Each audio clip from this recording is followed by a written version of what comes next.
नक्षत्र का मतलब है एक नक्शा।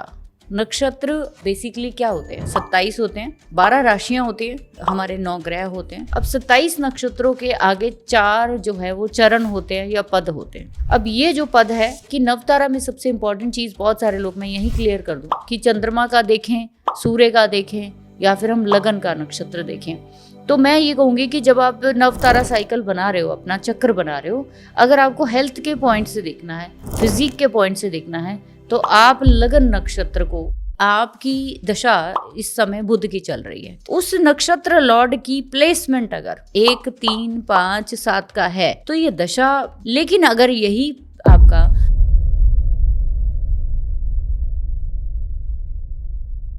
तो स्वागत है आपका हमारे चैनल पर। आप सभी की बहुत भारी डिमांड और बहुत सारी रिक्वेस्ट के बाद मैंने एक डिसाइड किया है कि आप लोगों को ऑफलाइन भी पढ़ाऊं।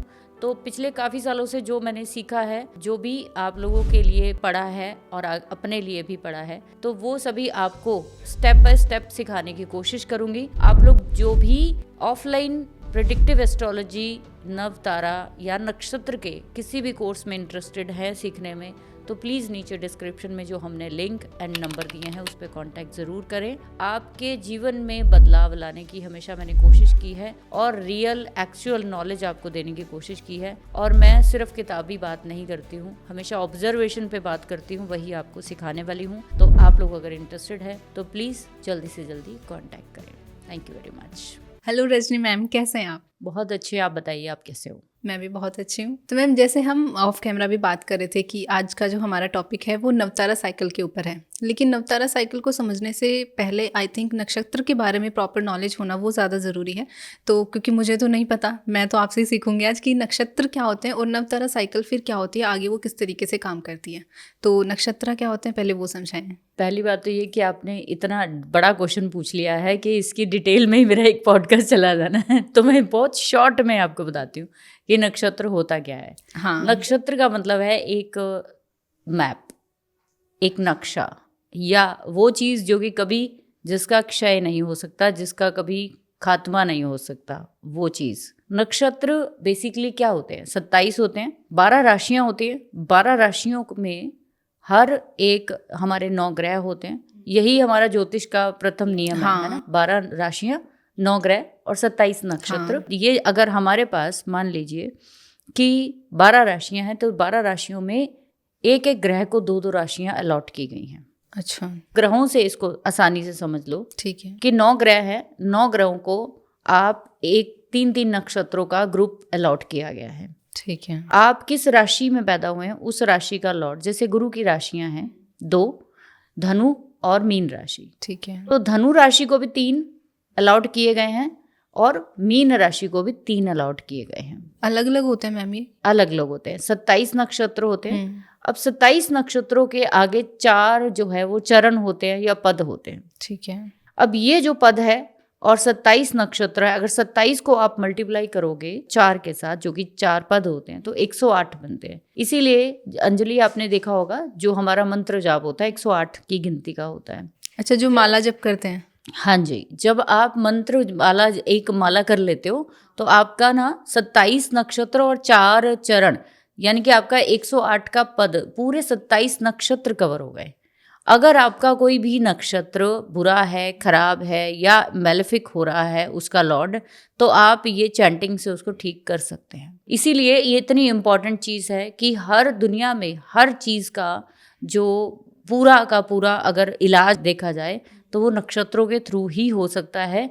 नक्षत्र रेमेडीज़ बहुत जल्दी इम्पैक्ट करती है अगर वो सही तरीके से आप कर पाए अपनी लाइफ में। मैम, अब बात करते हैं नवतारा साइकिल के बारे में, जो कि आज का हमारा मेन टॉपिक भी है।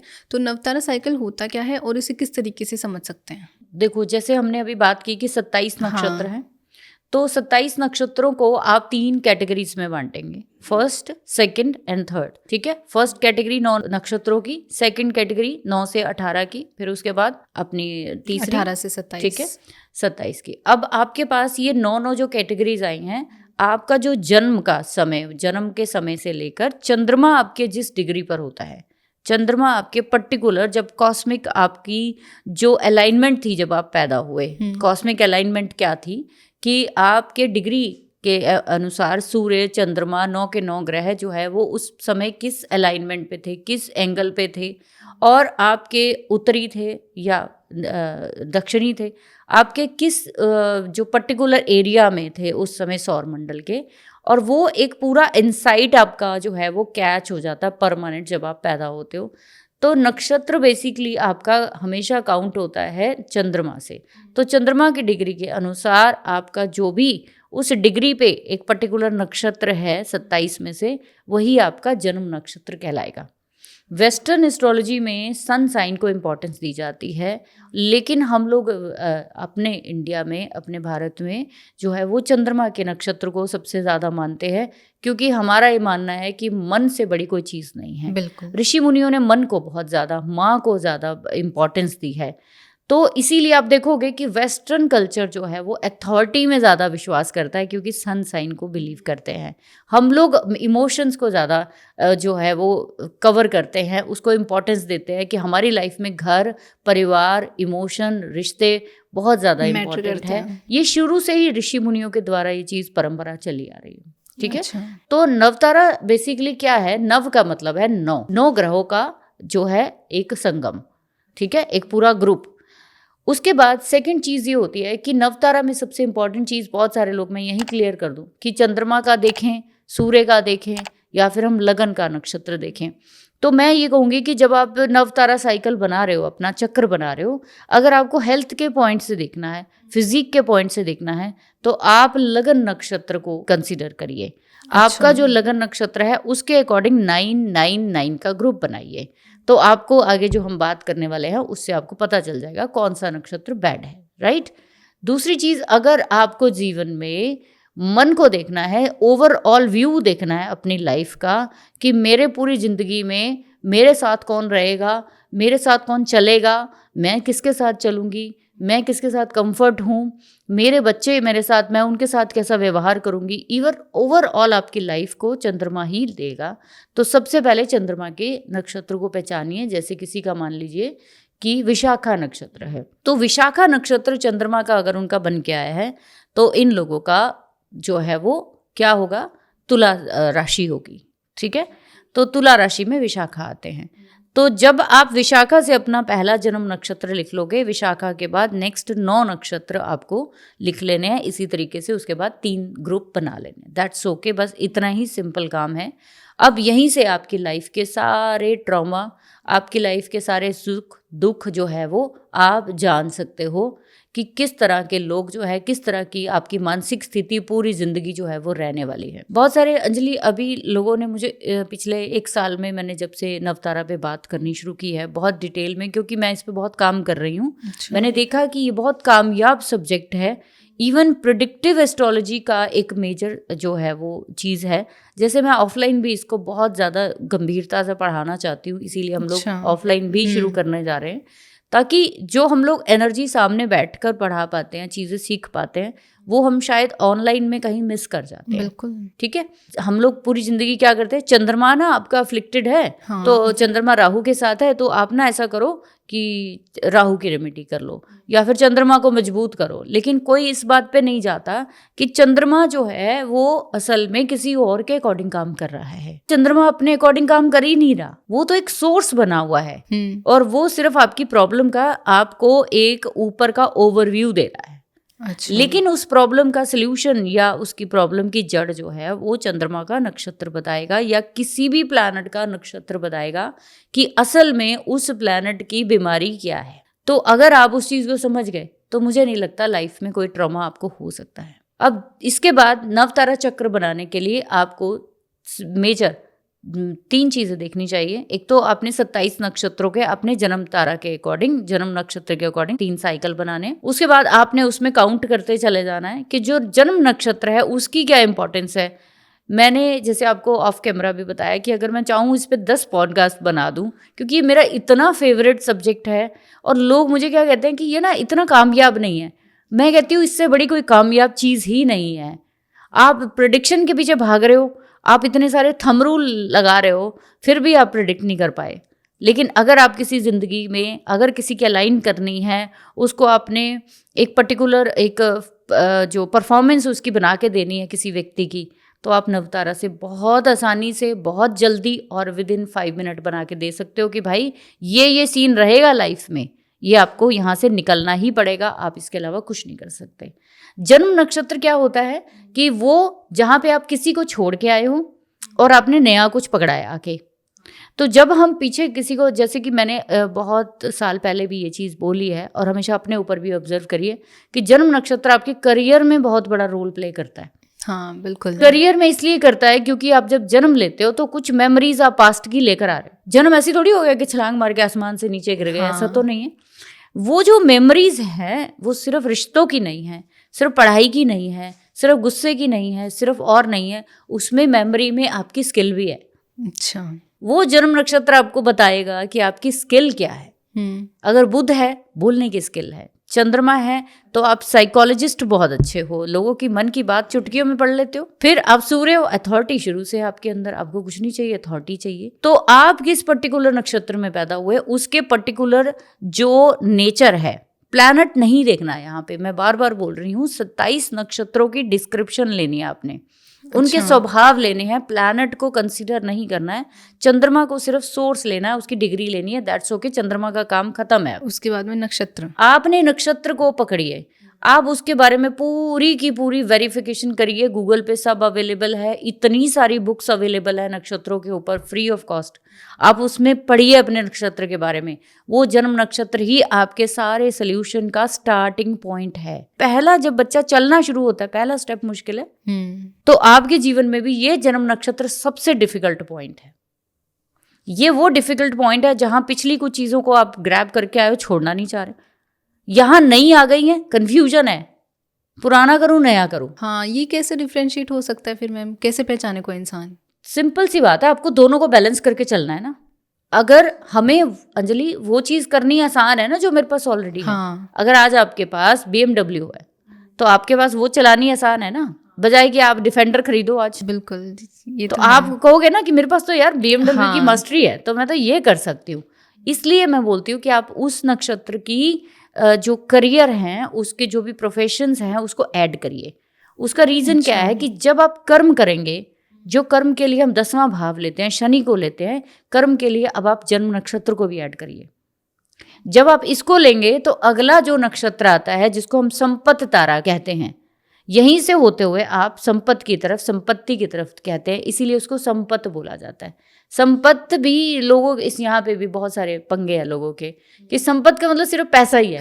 नहीं, ऐसा नहीं है। आप पास्ट से क्या लेकर आए हो, बहुत सारी मेमोरीज, रिश्तों की, काम की, स्किल की, पढ़ाई की, ब्लेसिंग्स, बहुत सारी चीजें, वो आप उसके बदले में कमाओगे कितना, वो आपका संपत्ति तारा बताएगा, जो उसके नेक्स्ट सेकंड वाला आएगा। हम 9 की ग्रुप की बात कर रहे हैं ना, तो जो आपकी मेमोरीज थी उसने आपको क्या सिखाया इस जन्म में, आप क्या सीखने जा रहे हो, फिर उस सीखे हुए से आप कमाओगे कितना, तो वो संपत्ति तारा बताएगा।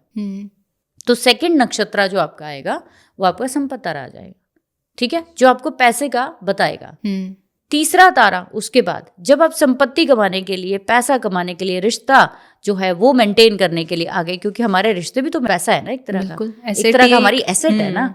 मेरे रिश्ते, मेरे बच्चे, मेरे माँ बाप, मेरे बहन भाई, सब एसेट्स हैं मेरे लिए, वो चीज़ है जिनका कोई मूल्य ही नहीं है ना।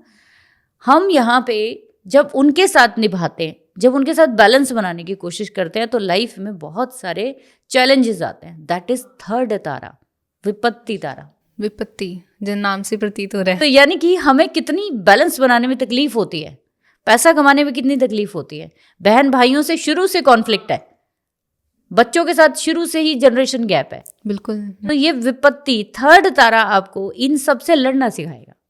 अच्छा, ये लड़ना सिखाएगा कि आपको बाहर कैसे आना है इनसे। अच्छा, तो हम इसे मेंटेन बोल सकते हैं कि मेंटेनेंस सिखाता है? मेंटेनेंस नहीं, लड़ना सिखाता है आपको, उसके लिए पराक्रम करना सिखाता है। अच्छा। कि आपको क्या करना है, ठीक है। तो आपके ऊपर डेंजर साइन है, ये डेंजर का नक्षत्र है। वो डेंजर जो आप छोटे मोटे लेते हो, कहीं गिर गए, खरोंच लग गई, दैट्स ओके। फर्स्ट आपकी लाइफ का स्पीड ब्रेकर, छोटा सा स्पीड ब्रेकर जिसको आप कर जाओगे क्रॉस। इसके बाद जब आप डेंजर्स कवर करते हो, उसके बाद आपको जीवन में सुख मिलते हैं, सुविधाएं मिलती हैं, आप अपने लिए प्रॉपर्टी, गाड़ी, हर चीज़ क्रिएट करते हो। कंफर्ट, चौथा तारा, क्षेम तारा बोलते हैं जिसको हम, इसको कंफर्ट तारा बोलिए, कंफर्ट नक्षत्र बोलिए, कि ये वो है जो आपकी लाइफ में वेल बींग लाएगा। बहुत सारे आपने देखा होगा ना, पुराने समय में लेटर लिखते थे कुशल मंगल का। हाँ। तो ये कुशल मंगल का नक्षत्र है, तो आपकी लाइफ में क्या लाएगा? कुशल मंगल लाएगा। तो इस नक्षत्र को आप देखेंगे, इसकी चीज़ों को अडॉप्ट करेंगे तो आप अपने घर में सुख समृद्धि ला सकते हो, कंफर्ट ला सकते हो, पीस ला सकते हो। इसके बाद जब आप बहुत सारी प्रॉपर्टीज, बहुत सारे कंफर्ट में चले जाते हो तो उससे बाहर आने में भी कई बार हमें दिक्कत हो जाती है। हम उसी में ही फंस के रह जाते हैं, या बहुत सारे लोन उठा लिए प्रॉपर्टी बनाने के लिए, बहुत सारे अपने कंफर्ट के लिए चैलेंजेस ले लिए। तो हमारा 5th तारा हमें आगे एक और बड़ा स्पीड ब्रेकर मिलता है। वो स्पीड ब्रेकर आपको कहता है कि भाई अब संभलने की जरूरत है। अच्छा, अब आपको थोड़ा धीरे चलना है। आपने सब कुछ अपने लाइफ में अचीव कर लिया, अब आपको थोड़ा संभल के चलना है, राइट। अब आपको नई चीज़ों से रूबरू होकर, नए चैलेंजेस से रूबरू होकर जो आपने आज तक सीखा है उससे अगली चीज़ को अचीव करना है। दैट इज 6th तारा, जो कि साधक तारा बोला जाता है। साधक का मतलब साधना नहीं है, साधना मतलब आपकी हर चीज में साधना, चाहे रिश्ते हैं, चाहे पैसा है, चाहे किसी भी तरह का आपका लाइफ का एरिया है, उसमें आपकी क्या है? प्रैक्टिस है। बेसिकली इसको प्रैक्टिस ले लो। तो आप जब जीवन में डेंजर से निकलते हैं, पंचम से, तो आप अपनी लाइफ में फिर उसके बाद एक और चीज ऐड करते हो जिसको हम बोलते हैं स्किल। अच्छा, आप लाइफ में प्रैक्टिस से और आगे बढ़ते हो। जब भी आप कोई साधना करने लगते हो, साधना इन द सेंस प्रैक्टिस करने लगते हो, या किसी भी तरह की मेहनत में जाते हो कि किसी चीज़ को हम सस्टेन कर पाए। बिल्कुल, 6th नंबर को हम सस्टेन भी कह सकते हैं कि आप किसी चीज़ को सस्टेन करना चाह रहे हो। अब यहाँ पे आप कह सकते हो कि सस्टेन करना चाहते हो कि जो भी मेरे पास है वो टिक जाए, टिक जाए, अब ये जाए ना इधर उधर, बस अब स्टेबल हो जाए। स्टेबल करने के लिए भी आपको बहुत बहुत सारी अपनी जान लगानी पड़ती है, जैसे प्रॉपर्टी बना के फिर उसको संभाल के रखना, उस चीज़ को आगे बढ़ाना, कंटिन्यू करना, उसमें ग्रोथ लाना एक बहुत बड़ी आपके लिए चीज़ रहती है। बिल्कुल, ठीक है। जब आप इन चीज़ों से निकलते हो तो आप बहुत सारे हेल्थ इशू फेस करते हो। बहुत सारी आपकी जीवन का वो पड़ाव आ जाता है जब आप एक ऐसी एज पे आ जाते हो जब आपके अंदर शारीरिक, मानसिक और फिनेंशियली चीज़ें जो है वो कमज़ोर होनी शुरू हो जाते हैं। अच्छा, अब आपको एक सहारे की ज़रूरत पड़ती है यहाँ पे, ठीक है। जैसे हम लोग एक एज्ड टाइम पे आके, जब हम जैसे हम लोग हैं तो अब बच्चे जवान हो गए, तो हम उनकी तरफ देखते हैं ना, वो मेरे को सपोर्ट करे, कि हमेशा माँ बाप यही कहते हैं मैंने बहुत किया, मैंने बहुत किया। बच्चे भी कहते हैं हमारे पेरेंट्स ने बहुत किया। बिल्कुल। अब यहाँ पे 7th तारा जो है आपके लिए वो है जो एक बहुत ही बड़ा स्पीड ब्रेकर है। अच्छा, जैसे मैम कैसे समझ सकते हैं इसे? इसको आप ऐसे समझ लो कि आपने ज़िंदगी में बहुत बहुत सारे उतार चढ़ाव देखे, उसके बाद आप एक ऐसी स्थिति में पहुंचते हो जहाँ पे आपके सामने ज़िंदगी का सबसे बड़ा चैलेंज आता है जो अभी तक नहीं देखा। ठीक है, ये जो आपका 7th नक्षत्र है आपके लिए वो चैलेंज है जो कि अननोन है। कितना बड़ा है, कितना छोटा है, आपको नहीं पता। लेकिन ये आपकी ज़िंदगी में एक वो पड़ाव है कि अगर आप इसको क्रॉस कर गए तो आप अपने जीवन का हर इच्छा पूरी कर पाओगे। अच्छा, अब जब इच्छा पूर्ति की बात आती है तो वो 7th नक्षत्र क्रॉस करके ही कर पाओगे। आप जिंदगी का जो परमानेंट आप सोल्यूशन चाहते हो 7th नक्षत्र के बाद ही आपको मिलेगा। अभी तक तो सिर्फ पड़ाव ही चल रहे थे, बचपन, जवानी, बुढ़ापा, ठीक है। ये जो आपका 7th नक्षत्र है आपको बहुत सारी चीज़ों में डिसअपॉइंट करता है, निगलेक्ट कराता है, आपकी ज़िंदगी में बहुत सारे उतार चढ़ाव लाता है, हेल्थ के पॉइंट से, पैसे के पॉइंट से, है ना। उसको निकलने के बाद आपका नेक्स्ट आता है, उससे निकलने के लिए आपको एक फ्रेंड चाहिए। फ्रेंड जैसे कि मान लीजिए कि आप किसी मुसीबत में हो, बहुत बड़ी मुसीबत में हो, तो सबसे ज़्यादा किसको बुलाते हो? कोशिश करते हो ना कि मेरा जो कोई खास जो नोन हो, ये आपकी माँ भी हो सकती है, पिता भी हो सकते हैं, फ्रेंड भी हो सकते हैं, बहन भाई भी, वो व्यक्ति जो आपके लिए सबसे बड़ा सहायता का कारण बन सकता है, आप उसी को ढूंढोगे। 8th नक्षत्र वही होता है। अच्छा, कि आपका वो बंदा, वो पर्सन जो आपकी लाइफ में आपका सपोर्ट सिस्टम बनेगा। आप गिरने वाले थे, आपको हाथ देगा। तो ये 9 के 9 नक्षत्र जो है एक दूसरे से जुड़े हुए हैं। हाँ। कोई अकेला काम नहीं कर रहा, ठीक है। ये पूरा पड़ाव है आपकी जिंदगी का, राइट। 7th नक्षत्र के टाइम पर ही आपको मेजर हेल्थ इशू होते हैं जिसमें आपको सहारे की जरूरत पड़ती है। 8th नक्षत्र देता है आपको। जैसे हम 8वें नक्षत्र की बात कर रहे हैं तो 8वां जैसे मैंने आपको बोला वो पड़ाव है जब आपके लाइफ में ना सपोर्ट आने शुरू होते हैं, आप बिना सहारे के नहीं चल सकते, ये वो नक्षत्र है, ठीक है।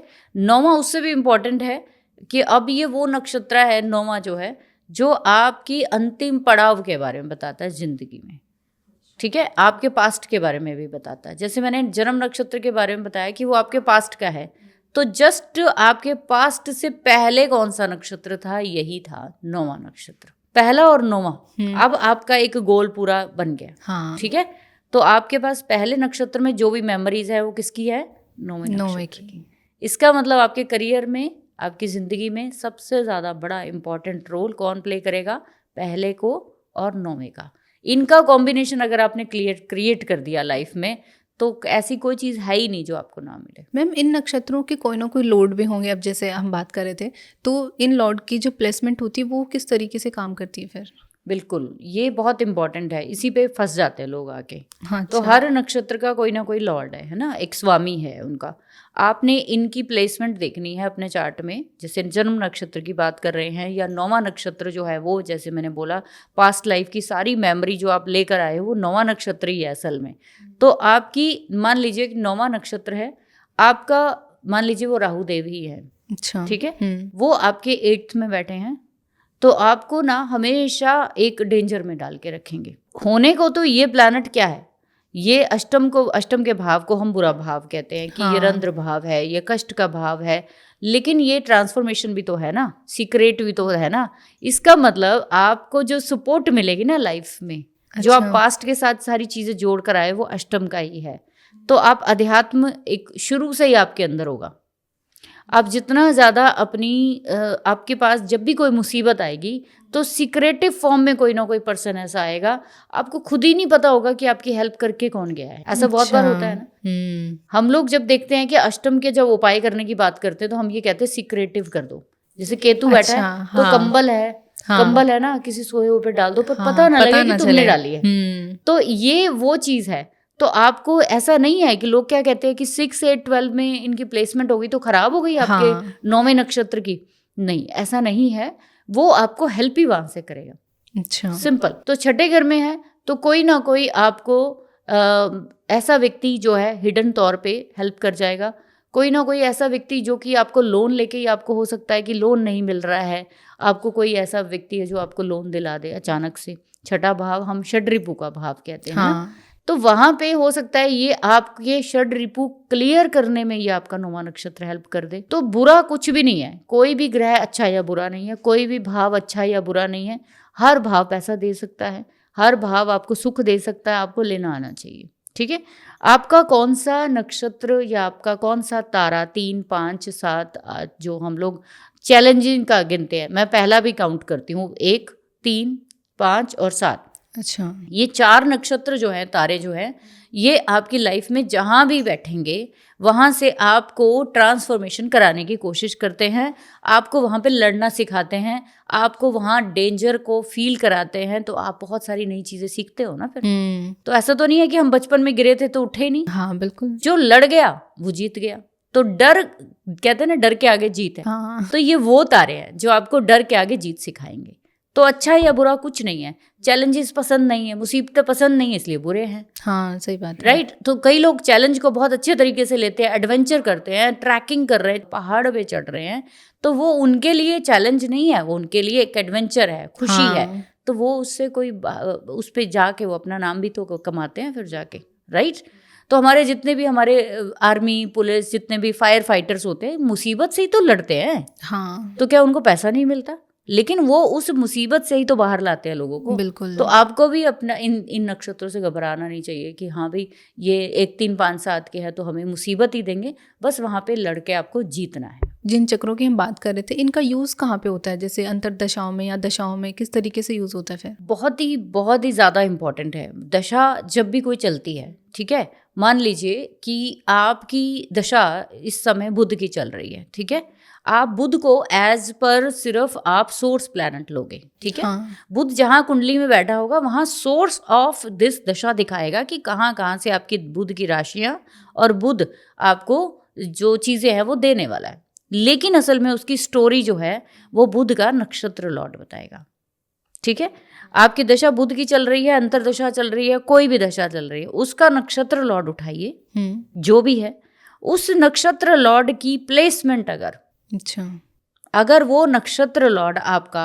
1, 3, 5, 7 का है तो ये दशा बहुत बहुत चैलेंजिंग रहेगी आपके लिए। अच्छा, ठीक है, फिर वो चाहे लगन का स्वामी बन के बैठा हो बुध, चाहे वो 5वें घर का बैठा हो, चाहे वो 9वें घर का बैठा हो, चाहे वो केंद्र का बैठा हो, त्रिकोण का हो, कहीं का भी हो, चैलेंजेस के बिना आप नहीं जीत पाएंगे। हाँ, लेकिन अगर यही आपका 2, 4, 6, 8, 9 नंबर के नक्षत्रों का बन गया तो आपकी लाइफ में ऑटोमेटिक थोड़े से प्रयास से ही चीज़ें आ जाएंगी, बाय डिफ़ॉल्ट ही आपको मिलनी शुरू हो जाती हैं।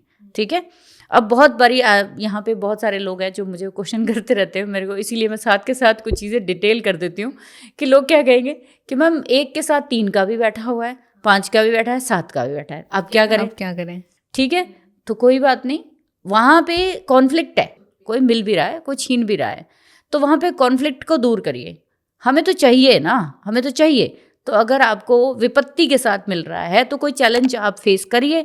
जैसे कि मान लीजिए कि आपका संपत तारा है, बुध है, ठीक है, संपत तारा बुध का नक्षत्र लॉर्ड भी बुध ही है, तो बुध आपको पैसा देगा, ये कंफर्मेशन हो गई। हाँ। अब ये बुध जहाँ भी बैठा वहाँ सोर्स बताएगा कि यहाँ से पैसा मिलेगा, लेकिन बुध का नक्षत्र लॉर्ड मान लीजिए 2nd हाउस में बैठा है, ठीक है, उसका लॉर्ड, तो मतलब फैमिली से पैसा मिल रहा है, बोलने से मिलना है, फूड से मिलना है, फाइनेंशियल कोई बैंकिंग सेक्टर से पैसा मिल जाएगा। अच्छा, ठीक है, तो वो आपको मेन देखना है कि वो चैलेंज से पैसा देगा या आसानी से देगा किससे। अच्छा, ठीक है, तो दशा अंतरदशा का जो भी नक्षत्र स्वामी है आपके, उसके अकॉर्डिंग प्रेडिक्शन करिए, ना कि आप सिर्फ प्लैनेट को लेकर बोले जा रहे हैं और फिर आपको पता चल रहा है कि वैसा कुछ हुआ तो है नहीं जिंदगी। तो मैम जैसे अभी आपने बताया कि 1, 3, 5, 7 वालों में ज़्यादा चैलेंजेस फेस करने पड़ते हैं उन लोगों को, तो जिन लोगों को ऐसे चैलेंजेस फेस करने पड़ते हैं अपनी लाइफ में, उन लोगों के लिए कोई उपाय भी होंगे? फिर सबसे ज़्यादा नवतारा चक्र का फ़ायदा अब दशाओं में ही उठाइए। ठीक है, प्रॉमिस ऑफ चार्ट तो देखना ही है, वो तो एक अलग है। चलो आपको कुछ नहीं पता है, हाँ, ज़्यादा कुछ नहीं आता, तो आप अपने ये देख लीजिए कि आपकी जो दशा अंतरदशा, पर्यंतर दशा या सूक्ष्म दशा भी अभी के अभी आज कोई बहुत ज़्यादा बीमार हुआ है तो क्या उसका नक्षत्र लॉर्ड है वो कहीं आपका जन्म तारा तो नहीं, 3 का नहीं, 5 का, 7 का तो नहीं है। अगर है तो ऐसे में रेमेडी जो है वो आप 3-4 तरीके से कर सकते हो। सबसे पहले आपको ये देखना है कि वो नक्षत्र लॉर्ड किस एलिमेंट की राशि में बैठा है। जल तत्व की राशियों में है तो जल में प्रवाहित करिए उसको, अगर अग्नि तत्व में है तो उसकी चीज़ों को बर्न करिए थोड़ा सा। अच्छा, आप अगर वहाँ पे वायु तत्व की राशियाँ हैं तो उसकी चैंटिंग करनी शुरू करिए मंत्र की, ठीक है। और अगर वो पृथ्वी तत्व में है तो उससे जुड़े हुए पेड़ पौधे जो है वो लगाने शुरू करिए। ये सबसे अच्छी रेमेडी है। आपको ये लॉन्ग टर्म करनी पड़ेगी जब तक वो दशा चलेगी, ठीक है। दूसरा, अगर ये नक्षत्र आपका जो भी दशा का, अंतरदशा का, पर्यंतर का है, 6, 8, 12 में है, प्रॉब्लम्स के साथ आपको फेस करा रहा है, तो आपको यहाँ पे थोड़ा सीक्रेटिव हो जाना चाहिए। बहुत ज़्यादा अपनी चीज़ों को डिस्कस मत करिए। जितनी आप अपनी प्रॉब्लम्स को लोगों से डिस्कस करेंगे उतनी बढ़ेंगी ये। अच्छा, आपको कहीं ना कहीं अपनी चीज़ों को जो है वो डोनेशन की तरफ, चैरिटी की तरफ लेना चाहिए। जैसे 6 हाउस है, हॉस्पिटल या रोग ऋण शत्रु, जहाँ पे भी आपके कोर्ट है, जहाँ पे भी हॉस्पिटल है, जहाँ पे भी कोई चीज़ है, वहाँ पे कुछ डोनेशन करनी शुरू करिए गरीबों के लिए। 8वां भाव है, सीक्रेटिव तौर पर आप डोनेशन करिए, आप गुप्त सेवा करिए, कहीं पे भी करिए, आपका नाम नहीं पता होना चाहिए, गुप्त दान जिसे बोलते हैं, ठीक है। और 12वां भी है तब भी आप गुप्त दान ही करिए। 8वां और 12वां गुप्त दान कराता है। जितना आप गुप्त दान करोगे उतना अच्छा है। सोए हुए पर्सन के पास खाना रखाओ, सोए हुए पर्सन के पास आप कंबल रखाओ, चद्दर रखाओ, जूते रखाओ, बस वो पर्सन ये सोचे और आपको अनजाने में आपको ब्लेसिंग दे दे, वो आपका काम ज़रूर बनाएगी, ठीक है। अच्छा। तो रेमेडी बहुत आसान है, बस आपको सबसे पहले अलाइनमेंट सीखनी पड़ेगी कि चैलेंजेस तो फेस करने पड़ेंगे, बिकॉज ज्योतिष रेमेडियल साइंस नहीं है। लोग इसमें बहुत बड़ा जो है ये थॉट प्रोसेस लेकर बैठे हैं कि ज्योतिष सीख लिया तो अब हमने पता नहीं क्या ही रेमेडीज करा के कर देने। हाँ। तो मेरे ख्याल से अगर ऐसा कुछ होता तो सबसे पहले तो मैं ही करती मैं ही अपना जो चीज़ें जो है सबसे पहले सब कुछ ही करके मैं ही रेमेडीज जो CM बनती सबसे पहले। ऐसा नहीं होता है। जो आपके चार्ट का प्रॉमिस है जो आपके दशाएं चल रही हैं उसके अकॉर्डिंग ये नवतारा आपको फल देगा। तो मेरे ख्याल से सबसे आसान तरीका है और इसको सब हर किसी को इम्प्लीमेंट करना चाहिए। बिल्कुल। तो धन्यवाद मैम, बहुत बहुत शुक्रिया इतने अच्छे टॉपिक के लिए। एक्चुअली नवतारा पद्धति जिसकी आज हमने बात करी है, मुझे ना थोड़ा सा कंफ्यूजिंग और थोड़ा सा हार्ड टॉपिक लग रहा था ये एक्चुअली, लेकिन जैसे आपसे बात करी समझा तो मुझे तो बहुत अच्छे से समझ में आया कि नक्षत्र क्या होते हैं। तो आप भी अपना बनाना और देखना। बिल्कुल मैम, ट्राई करूँगी अभी जाके आज ही। अगर आपको फिर भी कुछ पूछना है तो डिस्क्रिप्शन में हमारे नंबर हैं, आप डायरेक्ट कॉन्टैक्ट करके हमसे पूछ सकते हैं। And thank you so much. अगर ये पॉडकास्ट पसंद आया हो तो don't forget to like, share and subscribe the channel. Thank you ma'am. Thank you very much.